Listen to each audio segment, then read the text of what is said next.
welcome to Just One More Cookie, a podcast about two sisters' journey toward complete health and wellness. We definitely don't have it all figured out, and we're still in the thick of it, but we are enjoying the ride. We'd love for you to come and join us for just one more cookie.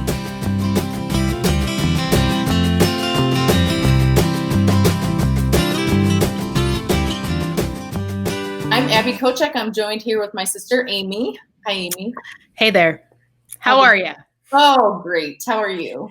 I'm good. That's how our grandma used to always answer the phone. Hey, how are you?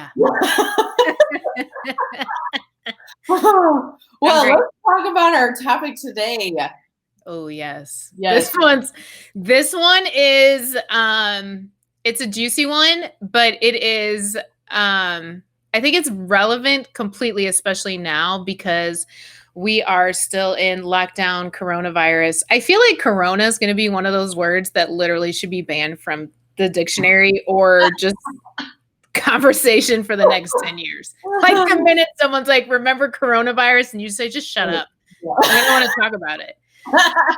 But anyways, I feel like just from a standpoint of being at home and getting out of your routine and life is coming at you and trauma and stress. And now me and you obviously aren't experiencing this, but apparently if you have children, it makes it a 10x experience of awfulness. I mean, I'm sure you love your children, but it sounds awful. So what a time to be childless.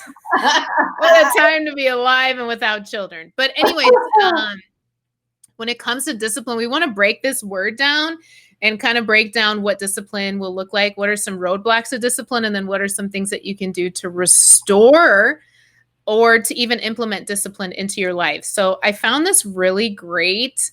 It's a scripture actually. And it just came to my mind, and I'm going to have Abigail share it and just kind of talk about her. What was your thoughts when you were reading this scripture? Okay. So it says, no discipline is enjoyable while it's happening. It's painful. But afterwards, there will be a peaceful harvest of right living for those who are trained in this way.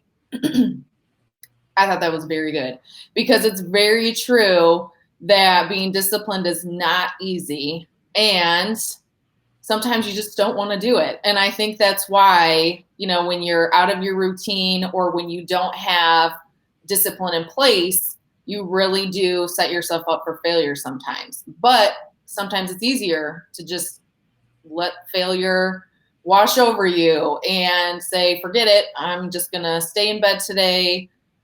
I am going to order a pizza and have a piece of cake. And oh yes, cake. I love cake.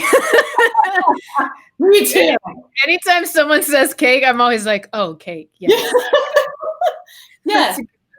So it's so much easier to do that. But, if we put the hard work into the discipline, you really do reap the benefits and you get the peaceful harvest or whatever it is that you're working for. So it ends up great in the end. But yeah, I think we need to talk about today about the hard parts of discipline, because it's easy to talk about, well, if you just discipline yourself and you just hold on, you're going to see all the results. But if you're in the midst of it, who cares? Stupid results. I don't see them right now. I don't care. I don't hear it. They used to have that. What was that one phrase? Nothing tastes as good as thin feels. Yes. Do you remember that phrase? Which I will say, when I am having my good days and after I've lost a lot of weight, I'm like, oh, I look good. I'm so glad that I just really, stayed on track and said no to those extra calories. But then when I'm really hungry or I'm stressed out, I'm like, who cares about feeling thin? I'm hungry. Yeah. Okay. So every time I hear that phrase, I'm like, I literally could list 100 things that taste better than being thin. Like even things that aren't even that great. Like I don't really like pasta, but pasta tastes better than being thin. I don't know. I'm not a pasta person, but I understand what you're saying. 100%. That's what I'm saying. Like, if I had the option of like eating celery because I know it's going to get me to an end goal, or pasta, I mean pasta all day, every day. But I think here's where discipline really comes into play, because I think sometimes when people see the work that me and you have put in, right? So, especially people who knew us way back when, like people who knew me at over 300 pounds and they see me now, they think, oh my goodness, you're just so disciplined. And when people say that to me, I think, man, I make it look good. Get you all fooled. Because the reality is that I enjoy working out, right? Mhm. But the process of getting to the gym is almost on average a similar experience of me saying, I don't feel like it today. Mhm. I don't want to, especially if I see the workout beforehand and it has an iota of running. If it says run around the block, I'm already like, I don't want to do it. Oh, No. forget it. Yeah. I don't Or run. yeah, or if I wake up and like, you know, specifically from a woman's standpoint, if I wake up and my hormones are raging and the first thing I think about is, man, like if I could have some pancakes right now, that would be great. But I've already planned out my meals for that day and I know that that morning I'm supposed to be having oatmeal, right? Mhm.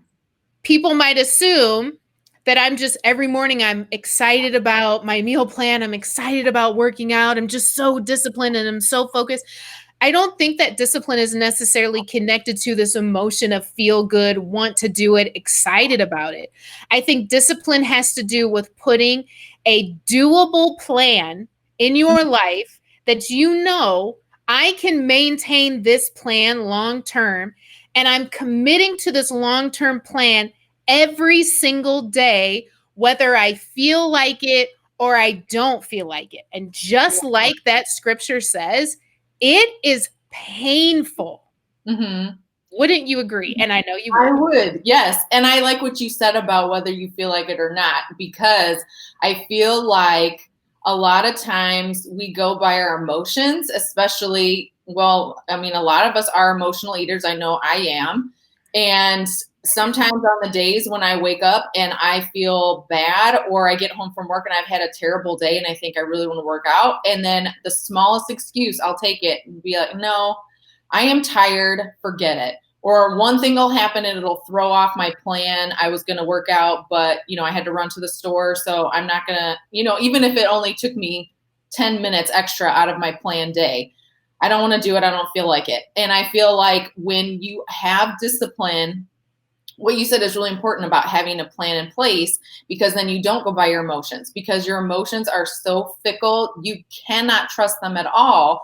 So I feel like we need to definitely have a plan in place so that when our emotions are raging, when we have our ups and downs, our plan doesn't fail. So let's talk about, I know we've talked about this before, some roadblocks that we have found either in ourselves or just by watching others. What are some roadblocks that you've noticed to discipline? Okay, so one of the major ones, and I've actually done this, are like fad diets or elimination diets or extremes, right? And We've never done a fad diet. We're an elimination. I feel like anything extreme is just, I'm very middle of the road. I don't do extremes. That's too much. yeah, well, we're opposite. I do extremes. Yeah. But the crazy thing is that I don't know, neither of us really experienced this. Like we weren't put on diets at a young age. Mhm. Like my first time really watching my weight and starting to exercise on a regular was when I made the decision, which we talked about last week, after my turning point, and I was like, okay, I'm going to get healthy. So we weren't like forced on diets, but it was like once I hit once I lost between the 75 and 100-pound mark, and it got much more difficult to lose weight, I started looking for drastic measures. And then I went through it was almost a 10-year battle with bulimia, which we'll do a whole episode on eating disorders and struggling with eating. So it was like I felt like I was panicking and looking for anything that would like jumpstart it. Like, I have to get the rest of this weight off. I'm panicking. So I did juice fast. Oh, what a nightmare. Yeah, and I was going to do 30 days. I only made it through 15 days. And it was 15 days where my breath literally smelled of dirt. Like I walked around, my breath, and it didn't matter how much gum I chewed. I smelled like the earth. Like, everywhere I went, I was like, my pores were seeping nature. Ew. And then like, I did the raw food diet where I just like, you couldn't cook anything. So I think I ate like raw almonds and not raw vegetables, cooked. They were like chips. They were like vegetables soaked in oil. Oh. Then I went all vegan, which I guess really isn't a huge fad diet because some people really do use this long term, like they've been vegan long term. For me, I wasn't doing it because I felt like my body needed it because my body actually does not perform well under a vegan diet. Mhm. And when I did the vegan diet, so I got really excited because I joined this. I spent so much money. I joined this membership where this lady was sending vegan recipes every week. And I was like in the kitchen for hours, like cooking all of this, you know. And I'm dating at the time a pure carnivore. So he would just sit and watch and just be like, this is disgusting, everything. So I remember one time I was so excited because it was a broccoli cheese recipe without cheese. So I'm making it in a. That sounded appetizing at all. Yeah, so I'm making a huge pot of it, right? And as I'm making it, the recipe calls for roasted red peppers. So instead of buying roasted red peppers, which like I didn't know, comes in a glass jar with like looks like actual red peppers in a jar of what looks like water. And you're supposed to buy it and use a cup of it. So I, in my head, got the image of the red pepper flakes, right? So you went to Pizza Hut basically and took one of those and took the screw top off and dumped it over. So and then while I'm doing it, I'm like, this is a lot. Is she sure? And I was cooking this pot for a week's worth of meals because when I cook, I don't like to cook. So if I'm cooking, it's for the week. And if I hate it, it's going to be shoved down my throat for a week. So I'm making this pot. And listen, my boyfriend at the time sitting there watching me, he's like, this is disgusting. And I'm like, I'm on my high horse. Like, I am putting health in my body. So just shut up. So I put the whole cup of the red peppers in. And I make it. And I sit down at the table. I have the bowl. I have my Ezekiel bread toast. So I dip the toast in and I start eating it. And I start to gag. I am gagging. Tears are rushing down my eyes. I was so loud that my boyfriend came in from the back and he was like, what's happening? What's wrong? And I was like, it's just really spicy. So I just thought I wasn't used to the spice. I'm like, maybe it's just a new spice. With every spoonful, I am gagging even more. Like, I am just getting this picture of you taking the cinnamon challenge, except with red pepper. Exactly. But the only thing is that after I do the first cinnamon challenge and I'm like dying on the floor, I'm like, all right, another spoonful. I'm like sweating, like fanning. Okay, I gotta eat this a week. My body has to register this food. But anyway, so I ate half the bowl. I couldn't even eat the entire bowl. Needless to say, later on that night, my entire digestive system was cleansed. Mm-hmm. It cleansed itself over from that bowl of soup. And I did not last on the vegan diet for long. And I think coming back to the idea of fad diets, after I just had to share that story because I think it's great. When it comes to fad diets, the problem with this is that you are using a Band-Aid to try to lose a certain amount of weight, or it's almost like you're trying to cover up from your inability to be disciplined, your lack of discipline. So you're just like throwing this extreme on your life. And what that does is it puts stress on your body. It puts stress on your mind, and you are forced to live a life that you cannot maintain. Like, right. I couldn't maintain just raw foods for the rest of my life. I couldn't just maintain juice for 365 days of the year.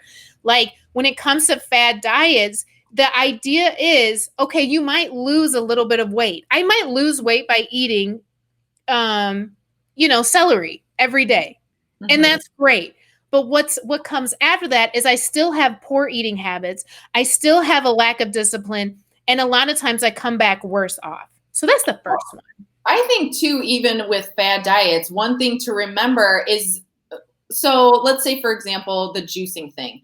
You still want to be able to go out in the world and be able to live your normal life. If your friends call you and say, hey, let's go out to eat, or hey, let's do dinner and a movie or something like that, or come over to my house, I'm cooking, I'm having a party, and you bring your cup of juice. And I mean, you can do that. We've gone to parties before where they're going to eat really crappy and we just bring a sack lunch. But I mean, you still want to be able to fit it realistically into your life so that it is a long-term thing. It's not just a fad like you're talking about. So yeah, like the thing with discipline that makes it stick is when your habits and your routines align with a long-term lifestyle. Because the minute that they don't, you put yourself in jeopardy of just repeating these very damaging patterns where your body is constantly like, we're tired of this. Stop abusing us. And your mind, because now you think that you're always failing. So then your mind is now telling you you're just a failure. You're never going to get this done. Right.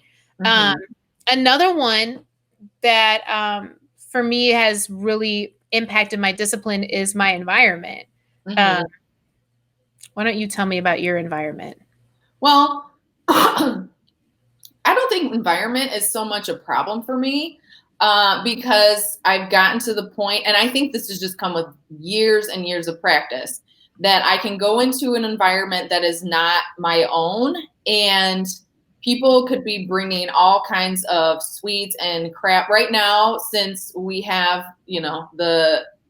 this time in our lives when everything has been upended, I've had to I have had a different job basically. So I've kind of been reassigned, and now. Before I used to work in an office, I had my own office, and then I had one of my friends was right across the hall. So she does not eat healthy, but she keeps it to herself. So I have, my lunch, my office is just calm and collected and neat and tidy. Everything is perfect. And so we got moved to a new office that is pure chaos. There is a minimum of 5 people in the office at once. People are on conference calls. There's people walking in and out, and everybody who's there brings tons of stuff. Last week, there were yellow cupcakes with chocolate frosting. Yes. When it was Easter, I think that they bought out all the clearance Easter candy and just dumped it in a giant bowl. There was Panera cookies the other day, and it has been a struggle for me, but I think it's just, if it had been the beginning of my journey, I would have for sure had a huge backslide. But I do think environment is very important, and to know so I say that environment doesn't screw me up, but in my home, if I create an environment that is a roadblock for me, failure. That's why I can't have, excuse me. There's certain things that I cannot have in my home.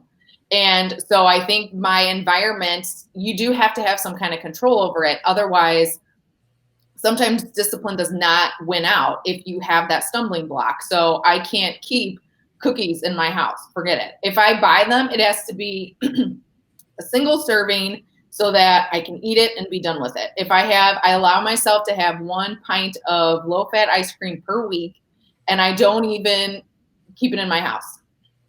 I buy it in bulk.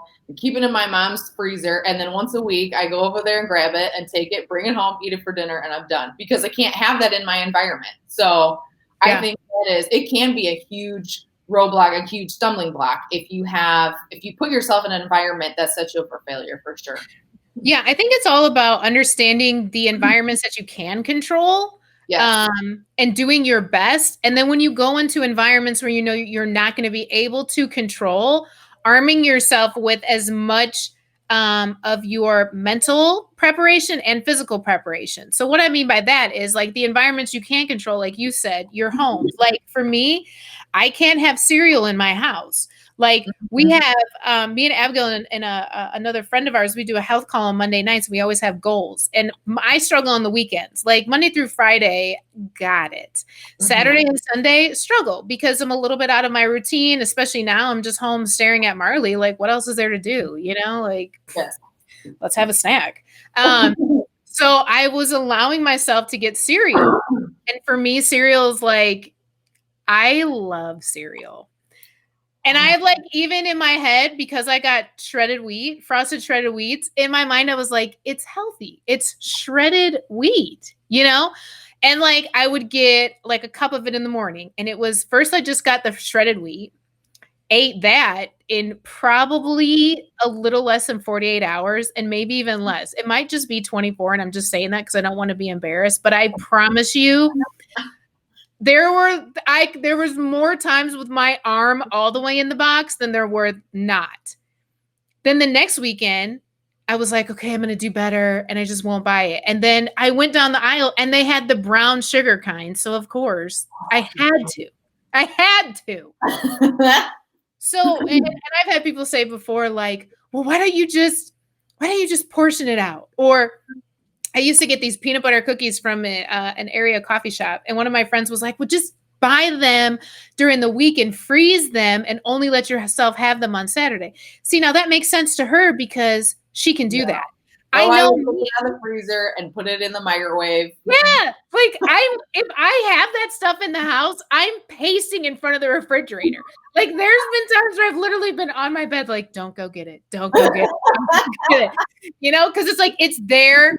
And for me, like, because this pattern was built up in my childhood years, like during my most formidable years, binge eating, emotional eating was ingrained in me. So relearning that and letting that go has not been easy. So what has been an easier road with discipline is not allowing certain foods in my environment. When I go into other environments, like if I know I'm going out to eat, I always look at the menu before I go because I want to know. Like, let me prepare. What do I want to get? What am I going to allow myself? And that's not to say that when I go, I'm like, let me just look at the salads because I don't always want a salad. So, but I want to make sure that I'm prepared because when I go, I have a goal that I want to get to. I have a lifestyle that I want to maintain. I have health that I want to preserve. So if I know where I'm going, if I know that it's a party, I'm always like, well, what are we eating? What are we having? And then if I go into a place where it's an environment that I don't know it and I can't control it, I have to prepare myself mentally before I go. Do I eat before I go so that I'm not going and starving myself? But that's all about discipline. Discipline starts to put routines in your life that are going to benefit you, that are working for you and not working against you. Yeah, what you were kind of talking about too, you kind of segued really nicely into one that I think is a really a stumbling block for me is poor planning. And of course, I am big on planning, but I found that if I don't have a plan in place, it really trips me up and it's hard for me to stay disciplined. And actually, so an example of this, it happened last week. I was really low on groceries and I hate to go grocery shopping anyways, but now it is a nightmare. There's people everywhere. Everyone is irritating. It's just, and everything is gone most of the time when you go.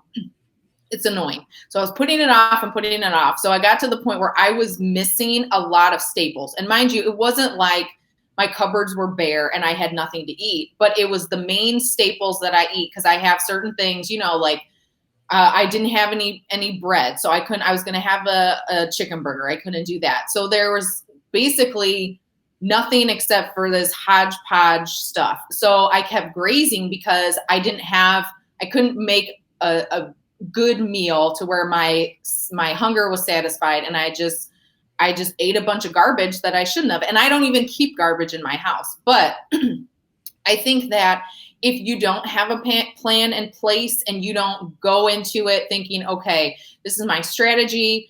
I have a goal in mind. This is what I'm going to do. I think that you can really set yourself up for failure for sure. Yeah. I think that's one of the benefits of like knowing what does your meal planning look like?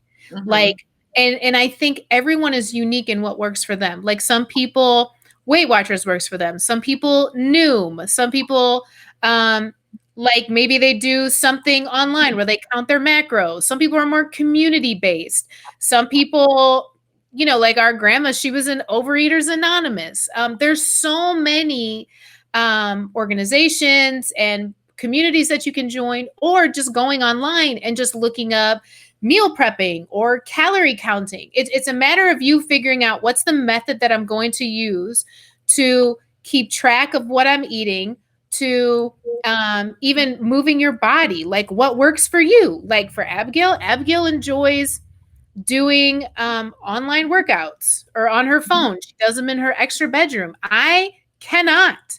I must be around people. So I go to a gym and there's people there every time I go.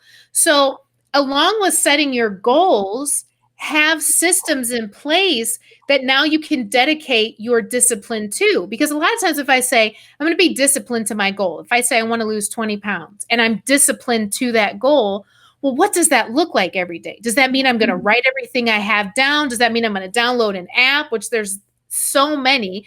Am I going to download an app? Am I going to work out 2 times, 3 times? Pick your daily plan, not just your goals, but what does your daily plan look like that's going to get you to these goals? And then make sure those goals are realistic. Like, I want to be under 200 pounds tomorrow. I would like that. But I would then have to lose 13 pounds in the next 24 hours. And ideally, I would like to be under 200 pounds by 7 a.m. tomorrow when I wake up. That's less than 24 hours. I would literally have to go on youtube.com and look up how to freeze fat. I have been on that. I will literally go and buy all the ice packs and wrap my body and let nature and ice do its work. Yeah, this but you know, sounds like a disaster waiting to happen. Yeah, I'll wake up and half my skin will be frozen off. But the point is, like, pick goals that are realistic and understand that you're playing the long game and not the short game. Because fad diets, that's the mentality of playing the short game, and you're forever going to be making small wins that you end up going back on when you go back to the lifestyle that you've already built. So discipline, once again, is painful because it's literally making you change a complete lifestyle. So when you have poor planning and unrealistic goals, it makes you continue to go back to what you know. And a lot of times what you know is what got you there in the first place. And then I want to, let's talk about 1 or 2 more things. I kind of want to talk about cheat days. Oh yeah, cheat days. Go into cheat days. Cheat days anymore. I know, mine's worse. Tell us about your strategy, because I have them. Well, I used to have cheat days, and I would, when I say cheat, it's just no holds bar. It was pretty much look the other way while, I just did whatever. And now I do have times when I do cheat, but I make myself accountable. So I actually look it up and see, how many points it is and write it down. And sometimes I've even done it after the fact. And sometimes those have been some really rude awakenings. And I'll think, okay, well, I'm just not going to care. And then afterwards I'll go back and I'll try to track it. Like, oh, that was terrible. Or that was so not worth it. I have had so many instances like that where I'll think, okay, this is a cheat day, whatever. And then afterwards I'll feel guilty and think I need to be accountable for this. And I'll write it down or look it up. And I'm thinking that was such a waste. What a waste. It's like I'm going to have a piece of cake and I bite into it and I find out if it's whipped cream frosting. I'm like, are you serious right now? Oh, don't get me started. Calories on a piece of cake that had whipped cream frosting. Seriously? Don't let it be a wedding, because in my mind, direct me back to my card. I want the card. I want the third page card holder. I want my money back, and I want the last hour of my life back, because that's the only reason I'm here. I stayed through this whole boring ordeal because of that cake, and y'all came out with whipped cream icing. I think here's my issue with cheat days personally. Some people can really do quote unquote cheat days, And I know specifically with the plan that we do, like it gives you like extra calories per se that you can use. Either you can parcel it out every day for like days when, let's say, you wanted to eat a little bit more than you normally do, or there's an occasion like it's somebody's birthday and you want to eat a piece of cake, like you can without feeling like, oh my goodness, I'm out of plan, I'm not disciplined. It's like worked into your plan. The thing that I found for myself that I've had to pull back on is when I think, okay, today I'm just going to go off plan and off my routine and I'm just going to do whatever. My emotions can't handle that because I go from, let me just get this ice cream to, okay, let me get the ice cream and then I'll have a box of cereal and then let me go ahead and get the cake and then let me get the pizza. And then it becomes like I can't breathe sitting up type of cheat day. And then what happens is it becomes a cheat week or 2 cheat days. It's almost like if you have somebody who's an alcoholic and they're like, well, let me just have one drink. Mm-hmm. Because of the way that your brain, it's almost like you're fighting your biochemical makeup. It's like sometimes when my body gets a taste of something, it'll start going crazy. Like I need more of that and I need it at a very large amount. So I think really understanding your body and knowing what you can handle and what makes you go off the rails. So for me, like on my days when I'm a little bit more lax, which is usually Saturdays, I know I'm going to go to Delight's Ice Cream, which is a healthier ice cream, and I'm going to get ice cream sandwiches. So it's more lower calorie, lower in point for me. It feels like same thing with you, like the little ice cream tubs. It feels like I am being still disciplined, but also allowing myself to relax because you want to be able to relax, which leads us into our last thing when it comes to roadblocks. A lot of times when you get into the mode of making excuses for yourself and wait until Monday to start. I messed up. Let me start again tomorrow. Let me wait until my birthday. Let me wait until New Year's Eve. What happens is that you stop trusting yourself and you start creating this lifestyle of always doing, but never accomplishing what you really want to accomplish because you always have an excuse. There's always an excuse. After coronavirus and the world starts, I guarantee the day after there will be an excuse. I guarantee everything's open. You're back in your routine and you're like, okay, now I'm going to do it. And then you wake up that morning and you're tired and you're in a bad mood and you're like, man, this is so traumatic. Let me get a donut. There's always going to be an excuse. So when you live your life from one excuse to the next and that wait until mentality, it's almost like you start appeasing yourself. You know, it's like never disciplining yourself is like having a child and you just let them get away with everything. And there's no boundaries. That child will grow up and be the next serial killer, you know? Yes. Which I think this segues into a really good point that we kind of want to talk about because there can be a negative connotation with discipline. And, you know, it can be, sometimes people will take it to an extreme and use it as you're just hard on yourself all the time. And you're never going to give yourself excuses, and trying to find that balance, because sometimes you do need to give yourself a break and you do need to say, you know what, I really messed up this time, but this was going on in my life right now. I really had this bad day. I need to cut myself some slack, but you have to do it in a way that doesn't sacrifice your plan and your journey and your discipline. So, you know, sometimes I think it has to do with forgiving yourself. And, you know, when you do forgive yourself, I think there's sometimes, oh, I forgive myself. It's, you know, I basically as a free pass, you can do whatever you want. But to me, forgiving yourself, it kind of means that I've actually showed remorse to myself and felt bad and said, I don't want to do this again. I want to make a change. And then I can, okay, I forgive myself. I'm going to get back and not use it as an excuse. And I'm going to get back on plan. So I think it's really important to try to find that balance, because I don't want to basically create this unrealistic expectation of myself that I can never mess up. And if I do, I'm a complete failure. It really needs, and that's everything in life, is finding a balance. And I think with discipline, it's also a balance. It's cutting yourself slack when you need it, but not too much, and not making excuses. So basically, not excusing yourself, but forgiving yourself when you do mess up, because you're not going to be perfect, but using that as an opportunity to say, okay, you messed up, now get back to it. You cannot sit there and use it as an excuse or stay where you're at. You got to get back on plan. Yeah. And I think this kind of really goes to the foundational steps when it comes to finding the balance between having discipline and also forgiving yourself. Because just like you said, when you're establishing a plan, right? And that's really important. That's one of the foundational steps, which we've already talked about. To Yes. have discipline in your life, and discipline that is sustainable, it's when you create a plan that is customized to you.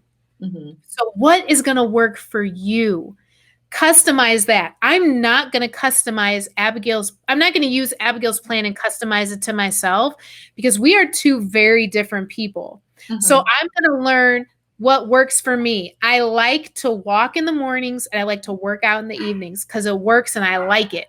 I like to eat certain foods. I like to go to my CrossFit gym. I like community. I like that. So I've created a plan around that says, this is how many times I'm going to work out every week. This is what I'm going to track every day with my food. These are the foods I'm going to allow myself this week. So it's creating a daily plan. And then it's also making sure that if you have the plan and you have a day that goes just in the garbage, and especially now, I'm sure, because I can testify to this, I've had more days than not that have gone in the garbage lately, because it's just been a really emotional time. Mm-hmm. So own it. Own that failure. Mm-hmm. And for me, I have to remain honest. So there's been many times I've called Abigail crying. And especially with still dealing with an eating disorder, is sometimes I fail and I got to call her and be honest and say, man, Abigail, today I did everything I normally do. Did my affirmations. I had my plan and I still failed. Mm-hmm. And I'll cry and Abigail will listen. But at the end of it, and I hang up the phone, okay, how can I use this failure as a growth tool, not a shame tool? How do I own it? How do I feel it? How do I say, okay, it sucked, and these are the emotions that I had? How do I shift it so that I can maintain discipline? And that's about using that failure, growing, and then getting back on plan. Mm-hmm. I think too, one of the things that's really important is to celebrate the milestones that happen, because then you see the positive effects that your discipline has. So it's not just, I'm going to be hard on myself all the time. I'm not going to allow myself any treats at all. I'm going to be 100% focused. It's so not dealing with all of the hard work and just constantly focusing on that. But when you get to milestones, I mean, I remember when I was so humongous, I could not cross my legs. And now that I'm smaller, I can't. And that's it's so humongous. It was. My legs just didn't cross over each other. They were just really big. And so it's just, and that's something that, skinny people take for granted. They don't realize that when your legs get to a certain point, you can't cross them. And then so little things like that, little victories, and, stepping on the scale and hitting a milestone. Like when I hit 60 pounds again, that I've lost, I don't know how many times. But when I got back down to that number again, and it was, maybe an insignificant victory, because when I got it, I think I lost maybe 0.2 pounds or whatever. But to see that minus 60 pounds, I celebrated that, and I celebrated it with other people. I had my community, my little group of people that I'm accountable to, and to celebrate that with somebody, and then it makes the discipline worth it. It's, I put the work into it. Now I'm going to celebrate it. I'm going to celebrate myself and do a dance for my victory. Yeah. And I think, You said it. Getting accountability and building a community are so important. I like sing this all the time about accountability. Like in any area of my life that I've ever wanted to grow or to change, I have found other people doing the same thing. And then I'm like, hey, can I join you? You Mhm. know, like, hey, is this something I can pay to join? Or hey, you want to share goals or whatever that might look like Yeah. for you. I know I mentioned earlier, me and you and another friend, we do a health call every Monday. And Mhm. it's awesome because it's like we are just 100% honest, and it's not just about our Yeah. health. We talk about what were your highs and lows this week. Did you accomplish your goals? What are your goals this week? You know, like did you lose weight or did you gain weight? And it's like it's just a way for us to remain honest about what we said that we wanted to accomplish and what we said we were going to do. We incorporate other people into our accountability because and Mhm. some people can just be accountable to themselves. I'm not one of those people. No way. Myself is an awful accountability partner. That's where the title of this podcast came Yes, because because we can't do it by ourselves. yeah, We'll my have just one more. right. We'll always just be like, now you know you deserve just one more cookie. Right? Just one. Because my accountability partner is like on two ends, right? My accountability partner is really like either like that friend that's just like patting me on the back and is like, you're right. No one loves you. And you're like, nobody is suffering like you. And you deserve this. Just you worked hard enough. It's that there's like that one. And then the other Who's one, that? That's not me. no, I'm saying me. This is me. This is Oh, my that's version. you yourself. This is Yeah, no, just I me. don't have anyone in my life You like don't like that? You're a terrible friend. no, I have not been blessed with the appeasers, which is great. The other end, like the other accountability partner in myself is like this drill sergeant, like just jerk. And they're like, see, you just didn't get it right again. It's never enough, you know? So it's almost like to balance that out. I welcome people in my life who are going to give me grace, who are going to remind myself it's okay. Like when we don't hit our goals on the call, we're not like, yeah, idiot, you know? Failure. Yeah. It's just like we listen and we're like, man, okay, well, you'll do better next week. What do you want to do? You Right. know, because there's no benefit in sitting there and berating ourselves. Like regret is a wasted emotion, right? It does nothing. If we just sit here and talk about all the things we regret, okay, but at the end of it, what does that show? So a lot of times what we do is we'll take our failures. So I didn't buy cereal this week. Why? Because I had bought it 3 weeks in a row. And all 3 weeks caused me to fail at my goal. So the last week I was like, We should celebrate that. No yeah, cereal. Good job. no cereal. So last week I was like, I just don't think I'm going to buy cereal this week. That was a goal because it was like after so many failures, that wasn't you guys like berating me. It's just like being in that environment and that group. So I want to encourage you guys, like, find people that are in pursuit of the same things you're in pursuit of. And it doesn't have to be the same goals, but if they're overall looking at, I want a healthier lifestyle, or I really want to incorporate certain health habits in my life, link up with them. Just be like, hey, can we do a call? Can we, Zoom's a big thing right now. Can we get on Zoom? Can we do group FaceTime? Can we exchange our goals? Whatever that looks like for you. But getting discipline in your life helps when you know it's not just you watching, but it's somebody else watching. Right. So I think that is super huge. And then I want to close it out just with honesty. And I don't know if this is something you struggle with, Abigail, but I struggle with it. And really that I struggle most with honesty when it comes to being honest with myself. Mm-hmm. And I think sometimes that's a lot of us. When we find ourselves in a struggle with discipline, it's because we're not being honest with ourselves about what we really want in our lives and what we are really willing to do to get there. Because a lot of times we want something, right? But maybe we want it for the wrong reasons, right? Like I want to lose 15 pounds because I'm going to a class reunion and I want to look better so that all the people that said stuff will, feel bad or see me as bad. World. Yeah. Or if I'm single and I don't value myself and I'm insecure about myself, I think if I lose 50 pounds, then I'll be valuable. Right. Or if you're getting healthier, changing your diet because it's a fad, because it's what your mom told you to do, or because somebody said something mean about you and you feel bad about yourself. So a lot of times when we're not honest with our intentions and we're not honest with what we really want and why we really want it, we'll get caught. We'll get caught back in just starting and stopping, doing the fad diet. It's really a form of abuse, psychological and physical. Mhm. So the major thing is be honest with what you really want and why you really want it. And what is your why, which is one thing that we lead. When we talk about our health, we lead our calls with my why is I want to be the healthy girl I am on the inside and the outside. And I want me and my dad to be proud of it. I am doing this not just for me. I'm doing this in memory and in celebration of my dad because health was important to my dad. And then I don't remember what yours is. What is yours? Mine is I want to be completely healthy, have a positive self-image, and feel comfortable in my own skin.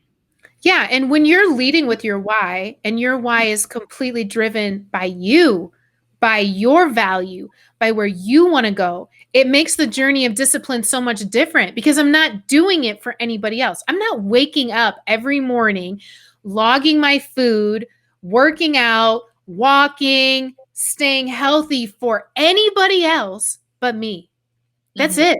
Because I know I don't want my life to be limited. I don't want my health to be a reason why I cannot receive anything great in life. And I want to live a really long life and I want to take care of my body. I don't want to be out of control. So it's establishing a why, building a routine around that why, and just sticking to it, but then also forgiving yourself when you don't. So here is our challenge for this week. Before you say that, because I know you planned a challenge, but I think we need to add the why. Now that we're talking about it, I kind of got in my head. We do need to do that. I challenge everybody. I think it's really important to find out why you're doing what you're doing, because once you know that, once you have that in your mind, it's easier to stick to it and stick to your plan because you actually have a goal. So I challenge everybody. We've showed you our whys and told you what they are. I challenge you to write it down, find out what it is, think about it, write it down, and share it with us. We would love to hear it. And it's always exciting to find out when people are finally wanting to be healthy, they want to make a change, and they get that. It's almost like a light turns on and think, oh, this is why. I don't want to just do it just because, I want to be a size 2. I really want to do it because, I'm tired of the way my life is going. So I want it to look this way instead. Yeah. So I think that's a really good challenge. Let's do that. I love it. And I think personalize it to yourself because a lot of times when you put a why and you make it about other people, Mm-hmm. I feel like even if you have good intentions, show up for yourself first before you show up for anyone, even for your kids. Because let me kind of, play the opposite end here. I do think sometimes it can be important to, think about others when you are thinking about your wife. But what you said is correct. I think that you need to.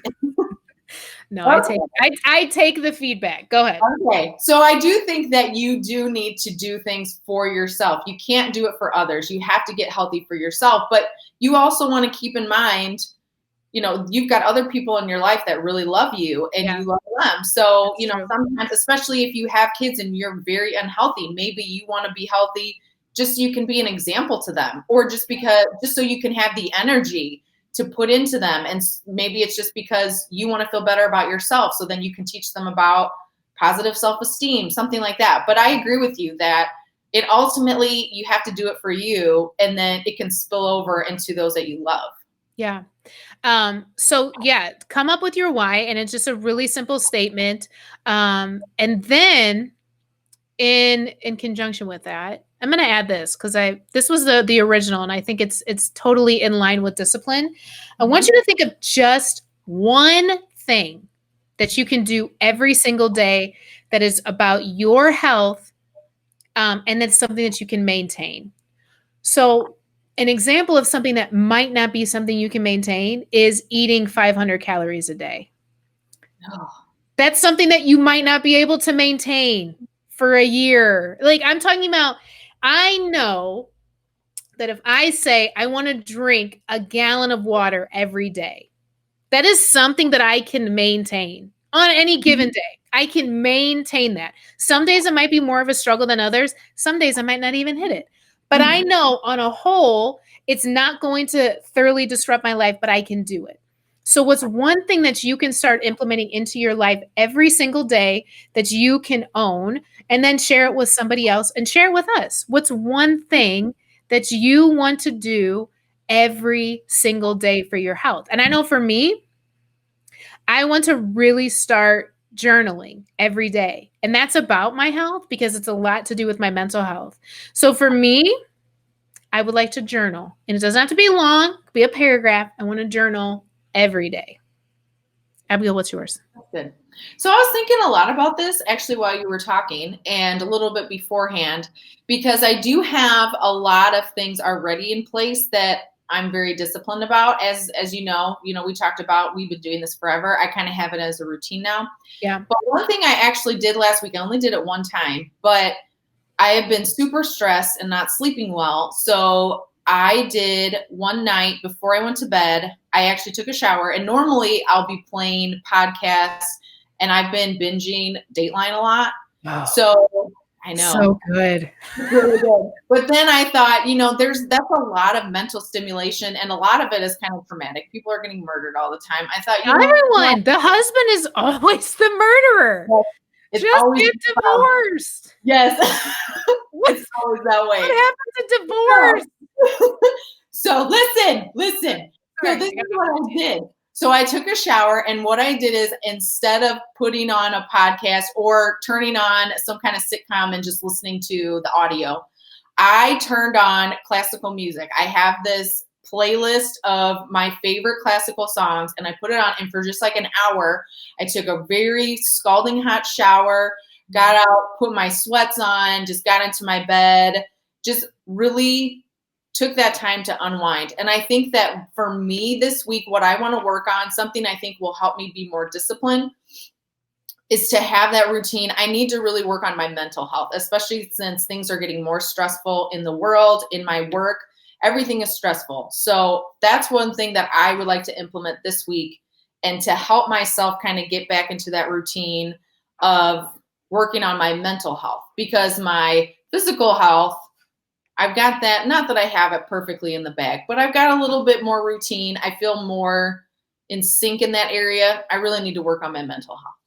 So that's what I'm going to try this week. Yeah, I love that. Okay, guys. Thank you. Thank you so much for joining us for Just One More Cookie.